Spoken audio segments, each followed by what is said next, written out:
Bundi ni aina ya ndege wa ajabu anayeogopwa sana na wanadamu. Mara nyingi amekuwa akihusishwa na imani za kishirikina, na hata wengine hudai anapoonekana nyumbani kwa mtu ni lazima kuna mtu atakufa katika nyumba hiyo. Hadithi nyingi za kale zinaeleza bundi kama kiumbe cha kuogopwa sana, tena si cha kawaida. Watoto hukua wakisikia hadithi hizi na zinajenga hofu hata wakiwa watu wazima. Swali ni je, bundi ni ndege wa aina gani? Bundi ni ndege ambaye hula nyama na kufanya mawindo yake wakati wa usiku na kupumzika wakati wa mchana. Huruka na kufanya shughuli zake usiku akiwa kimya sana, na macho yake makubwa huangaza gizani. Pamekuwepo na imani kwa wengi kwamba bundi anapoonekana nyumbani kwa mtu ni lazima kuna mtu atakufa katika nyumba hiyo. Hivyo imewapelekea watu wengi kuwa na hofu kubwa sana juu ya kiumbe hiki cha Mungu, na hivyo kukihusisha na nguvu za giza kwamba ni lazima ametumwa na mchawi ili kuchukua roho ya mtu.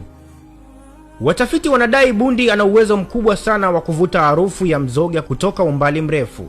Uwezo huu wa kunusa harufu unapita uwezo walionao binadamu na viumbe wengine. Hivyo inapotokea katika nyumba fulani kuna mgonjwa mahututi ambaye seli za mwili wake zimeshaanza kufa, lakini mapigo ya moyo bado yanafanya kazi, bundi huweza kunusa harufu za seli hizo, harufu ambayo binadamu hawezi kuhisi, na hivyo kuvutiwa na kusogelea kwa ajili ya kujipatia chakula, ila hataweza kuingia ndani kwa kuhofia binadamu. Wachunguzi wanasema kwamba kwa kawaida binadamu hafi mara moja, bali hufa hatua kwa hatua. Zinaanza kwanza kufa seli za mwili, baadaye ogani mbalimbali za mwili. Ogani za mwisho kufa ni moyo, ikifuatiwa na ubongo. Hivyo bundi anapoonekana kwenye nyumba yenye mgonjwa mahututi ni dalili kwamba mgonjwa huyu ameshaanza hatua za kufariki, na hivyo uwezekano wa mgonjwa huyo kufariki siku za karibuni ni mkubwa sana. Inapotokea kwamba mgonjwa amekufa baada ya bundi kuonekana, tafsiri sahihi sio kwamba kifo kimesababishwa na bundi, bali ni kwamba dalili za kifo za mgonjwa huyo zimetambuliwa na bundi. Ingawa watafiti wanadai kwamba dai hili bado halijathibitishwa na imebaki kuwa nadharia tu inayoishi mdomoni mwa watu. Ni kweli bundi ni ndege wa ajabu kwa sababu ana utofauti na viumbe wengine. Tofauti hizi ni kama ifuatavyo. Bundi ana uwezo wa kuona usiku, yani night vision. Bundi ana macho makubwa yanayomruhusu kuona vizuri sana gizani.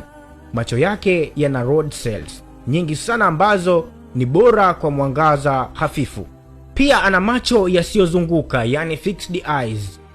Tofauti na ndege wengine, macho ya bundi hayawezi kusogea kulia au kushoto. Badala yake bundi huzungusha shingo yake hadi nyuzi 270 ili kuangalia upande mwingine. Pia bundi ana masikio yenye uwezo mkubwa, yani asymmetric ears. Bundi ana masikio yaliyo na viwango tofauti, moja juu na moja chini, ili kumwezesha kusikia sauti kwa usahihi mkubwa, hasa gizani. Anaweza kutambua wapi sauti inatoka kwa usahihi wa ajabu bila kukosea. Hivyo hatupaswi kuwaogopa bundi kwa kuwa ni ndege kama ndege wengine, na ni vibaya kumhusisha na imani za kishirikina, kwani katika mataifa mengine bundi anachukuliwa kama ndege mwenye bahati tofauti na ndege wengine. Jina langu naitwa Elmas na hii ni Manara TV.